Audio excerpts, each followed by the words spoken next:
Pinakamatunog na marahil ngayon sa telebisyon, radyo, pahayagan at social media ang lugar na Davao City.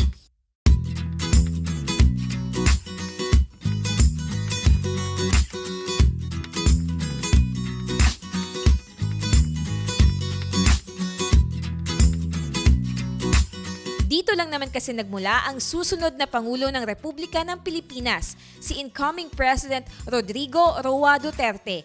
Kaya naman anumang bagay na may pangalan o mukha niya, tila ba paboritong pampasalubong at souvenirs na rin. Pagsapit ng alas 6 ng gabi, itong kahabaan ng Rojas Avenue ay nagiging isang night market at dito ay aming natagpuan ang isang maliit na tindahang puro Duterte items ang binibenta. Best-seller ang Duterte t-shirts na mabibili sa halagang 230 pesos na kayang tawaran hanggang 200 pesos. May iba't ibang kulay, disenyo at sizes na pwedeng pagpilian. Subalit bukod sa t-shirts, marami pang ibang mabibiling Duterte items.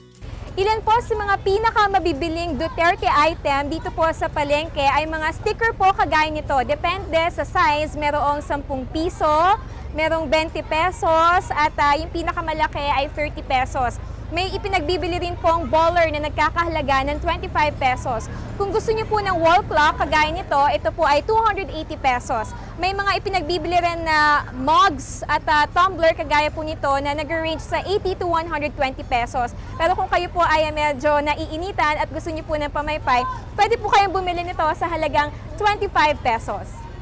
Ang OFW at Davaoenyang si Lorena naabutan kong bumibili ng t-shirt pampasalubong para sa kaibigang taga Batangas na solid supporter din umano ni Duterte. Aniya noon pa man ay maka-Duterte na siya dahil sa pro-poor programs niya. Yung concerns niya with the poor, yung mga street children, and projects for the cancer patients, improvements sa hospitals and triage, that is something really great. Noong kasagsagan ng kampanya, halos 10,000 kada araw ang kinikita ng maliit na tindahang ito dahil sa kanilang Duterte items. Subalit, kahit walang t-shirt, baller, sticker, Duterte all the way pa rin ang sigaw ng mga taga Davao. Mula po rito sa lungsod ng Davao. Duterte all the way! Ako po si Sweden Velado para sa Telebisyon ng Bayan.